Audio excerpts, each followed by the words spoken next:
जी Nazim brake खां पोइ हिकु ॿीहर अव्हांखे प्रोग्राम में चऊं था भली कार। हींअर इस्लामाबाद वञा सीनियर सहाफ़ी ऐं तज़ियनगार एजाज़ महर साहब असां सां टेलीफोन लाइन ते मौजूद आहिनि।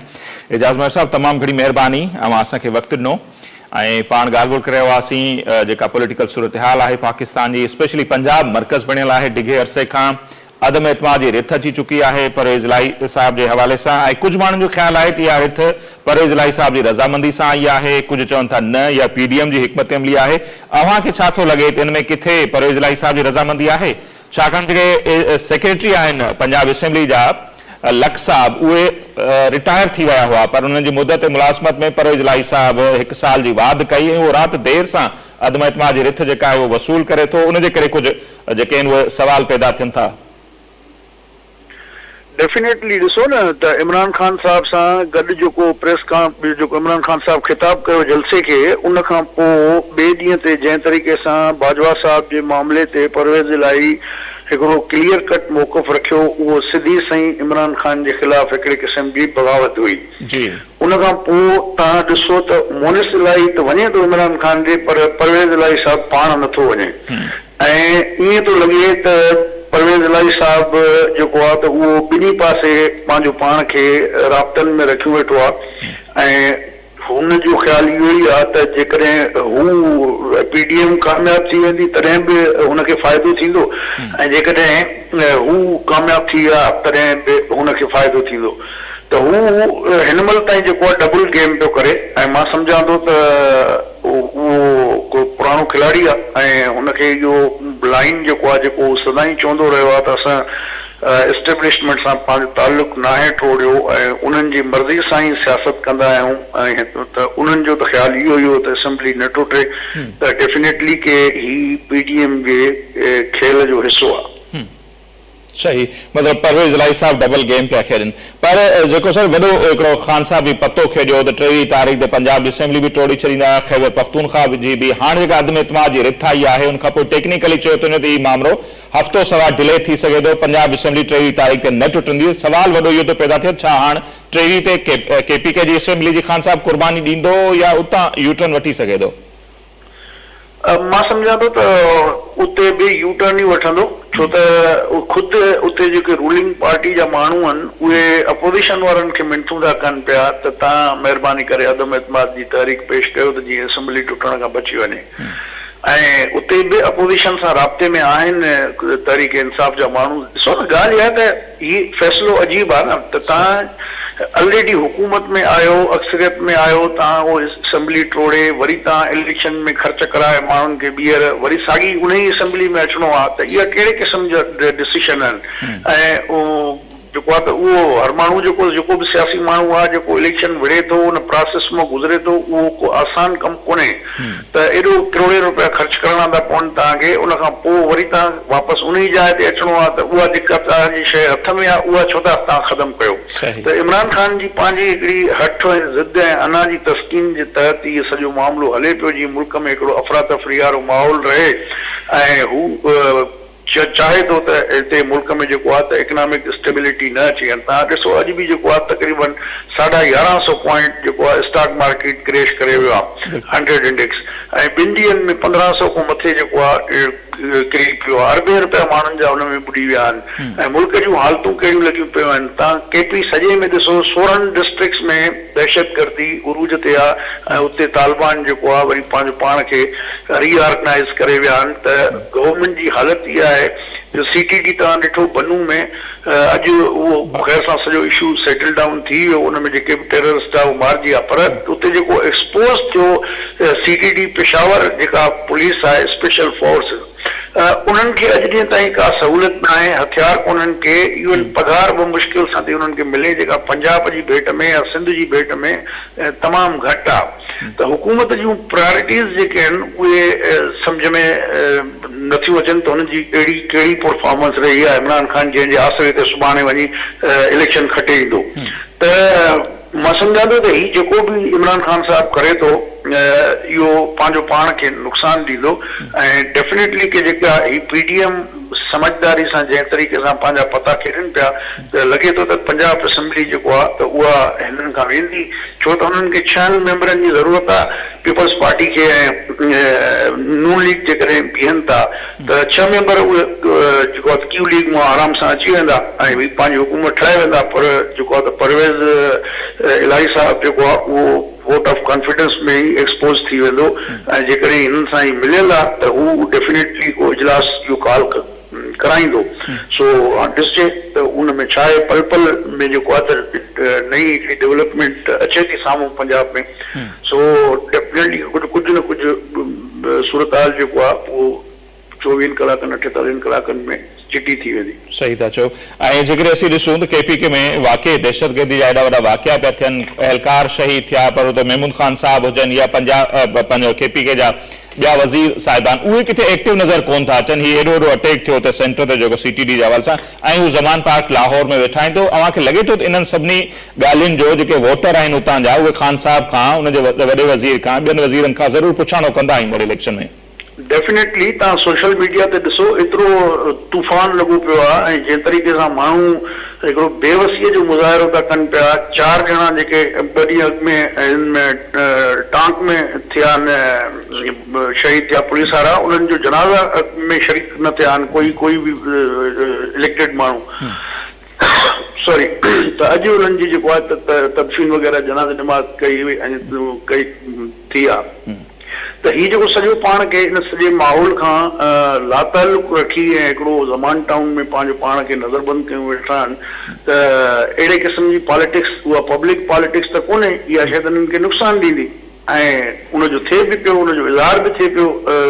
तव्हां ॾिसो मुख़्तलिफ़ सोशल मीडिया जे फोरम्स ते त तमामु घणी तनक़ीद थिए पई KP गवर्नमेंट ते। त अहिड़े ॾुखे माहौल में जॾहिं तव्हांजी प्रोविंशियल गवर्नमेंट इहो थी चवे त 28 मां 16 ज़िलनि में जेको आहे त रिट गवर्नमेंट जी चैलेंज थी चुकी आहे, त उन माहौल में बि तव्हां न आर्मी खे था घुरायो ख़त लिखी ज़ाहिर 245 त तव्हांखे प्रोविंशियल गवर्नमेंट लिखंदी, त उहो था कयो तव्हां, न पंहिंजे फोर्स खे जेको आहे त मज़बूत था कयो ऐं माण्हुनि जो ख़्यालु नथा कयो पिया। दहशतगर्दी जा एतिरा वाक़िया आम थी विया आहिनि त इन सॼे माहौल में,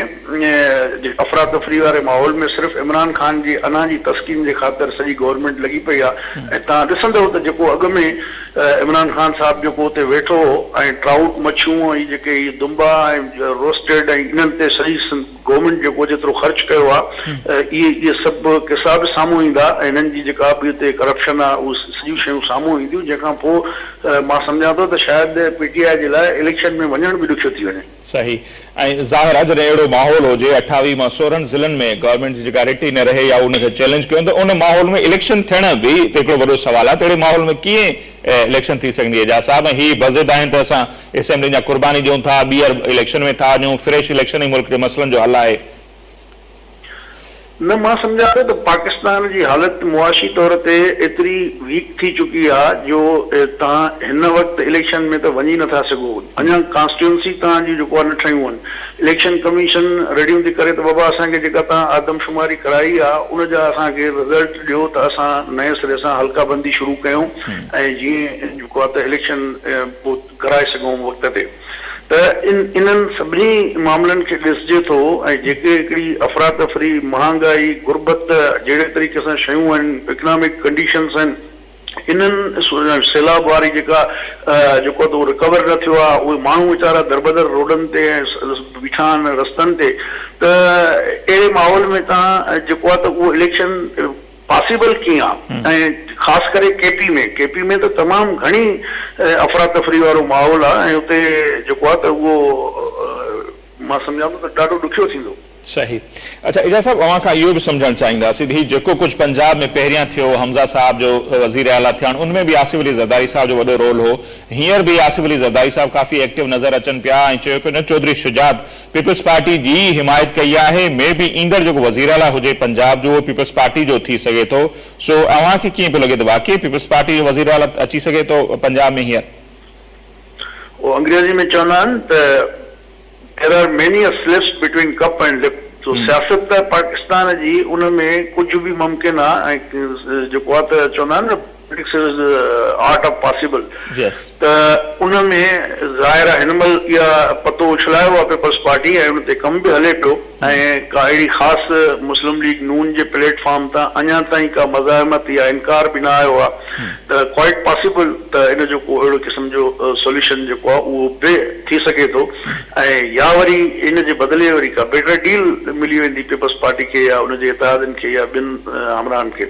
त जेके ही एफर्ट्स हलनि पियूं मां सम्झां थो त ज़ाहिर इहे ईअं हवा में न आहिनि ऐं इन्हनि जी पूरी पंहिंजी फुल कैलकुलेशन थियल आहे ऐं हिननि खे जेको हिकिड़ो सपोर्ट हासिल आहे ऐं असेंबली टोड़ण खां ई आराम सां बचाए वेंदा। सही। ऐं जेकॾहिं सीएम अचे थो त बि पीपल्स पार्टी खे फ़ाइदो, जेकॾहिं नथो अचे उहो फार्मूलो जेको क्यू लीग डिमांड पे करे पीटीआई खां सीट एडजस्टमेंट जो 20-25 सीटूं, जेकॾहिं पीपल्स पार्टी नवाज़ लीग खां एतिरियूं सीटूं वग़ैरह बि वठी सघे थी त ईंदड़ इलेक्शन में पीपल्स पार्टी खे हुनजो फ़ाइदो थी सघे थो पंजाब में? डेफिनेटली थींदो, बिल्कुलु थींदो ऐं मां सम्झां थो त इहा शइ ख़ुदि नून लीग खे बि हाणे सम्झ में आई आहे जेको हिन महिल ताईं एस्टेब्लिशमेंट जेको विड़ायो ऐं रूल कयो वारो जेको हिकिड़ो फार्मूलो रखियो आहे उन गेम खे उहे सम्झी न सघिया त हाणे जेको हिकिड़ो विझड़ाइप हिननि में आई आहे गॾिजी जहिड़े तरीक़े सां फेडरल गवर्नमेंट में हिननि अंडरस्टैंडिंग कर सां पंहिंजो कमु हलायो आहे अहिड़े ई तरीक़े सां फ्यूचर में मां सम्झां थो त हीअ पॉलिटिकल सीट एडजस्टमेंट बि थींदी, कोऑपरेशन बि थींदो ऐं गॾिजी करे जेको आहे त ही जेको बि हूंदो पॉलिटिकली गॾु हूंदा ऐं इहो ई ॿिन्ही जे सर्वाइवल जो बि मामिलो आहे त मां सम्झां थो त इहो कोऑपरेशन हिननि जो फ्यूचर में अञा वधीक मज़बूत थींदो। सही, ठीक सर। एज़ा सब आखिर में वहाँ का जेकर पूछूं तो खान साहब ही तो सबका गेम खेडे पे पर उन्हनि जो पंहिंजो जेको फ्यूचर आहे उहो दाव ते लॻल आहे। खोड़ जेके केस आहिनि उन्हनि जा उहे लॻल आहिनि ऐं जनवरी ताईं में बि कुझु केसनि जो फ़ैसिलो वग़ैरह बि अची वञे, ॻाल्हियूं पई थियनि त जेकॾहिं खान साहब पाण ई नाहिल था थी वञनि त पोइ ही समूरी प्रैक्टिस उन्हनि जे कहिड़े कमु ईंदी? सो अव्हांखे छा थो लॻे त कोई फ़ैसिला जेके आहिनि उन जे ख़िलाफ़ बि के अची सघंदा, स्पेशली नाअहली जे हवाले सां सूरत हाल वञी सघे थी? उहो त डेफिनेटली थींदो, नाअहली बि थींदी ऐं जेके इहे तोशाखाना वारा केसिस आहिनि इहे बि ईंदा, ॿिया केस बि ईंदा ऐं ज़ाहिर त इमरान खान में बि गिरफ़्तार बि थिए। सो इहे सभु पॉसिबिलिटीज़ ऐं पंहिंजूं शयूं आहिनि जेके वक़्त ते थींदियूं, उनजे लाइ माहौल जेको आहे जुड़े पियो। जेतिरे क़दुरु तव्हां चयो त इलेक्शन में इमरान खान नाअहल थी वेंदो पोइ कहिड़ो फ़ाइदो, त उनजे लाइ त मुंहिंजो ख़्याल आहे फवाद चौधरी क्लियर चई चुको आहे त जेकॾहिं अहिड़ी का सिचुएशन पैदा बि थी त असां इलेक्शन में वरी अक्सरियत सां कामयाब थी उन खां पोइ जेके बि फ़ैसिला थींदा इमरान खान जे ख़िलाफ़ उहे असां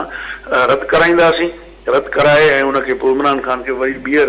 मंज़िल ते पहुचाईंदासीं। त हाणे उहो त हुननि जी हिकिड़ी ख़्वाहिश ऐं तरीक़ो ऐं जेका ॻाल्हि ॿुधाइनि था त उहो सभु कुझु एतिरो आसान न आहे, छो त हिन में रियासत जा खोड़ सारा इदारा बि आहिनि, उन्हनि जा पंहिंजा स्टेक्स आहिनि, त हुननि जी ख़्वाहिशुनि ते ऐं फरमाइशुनि ते त ज़ाहिर सभु शयूं न थींदियूं। बिल्कुलु। ऐं नवाज़ शरीफ़ साहब अञा ताईं जेको हुनजो भोगे थो या ॿाहिरि वेठो आहे उहे बि इहे फ़ैसिला आहिनि। अच्छा, खान साहब जे हवाले सां त इहो बि त आहे न उनजी पार्टी जेका सरबराह तौरु रही सघे थो या न, उहो फ़ैसिलो बि अॼु महफ़ूज़ थियो आहे। सो उहो बि काफ़ी इम्पोर्टेंट आहे। बिल्कुलु उहो बि आहे ऐं जेको आहे त इहे सभु शयूं पार्टी जे उहिदो न रखी सघणु, नाअहल थियणु ऐं पार्टी में ख़ुदि अॻिते हली वरी थोरी जेको आहे फ़िलहाल त हर को इन जे करे बीठो आहे त ॾिसूं सिचुएशन कीअं थी हिकिड़े कहिड़े पासे थी वञे।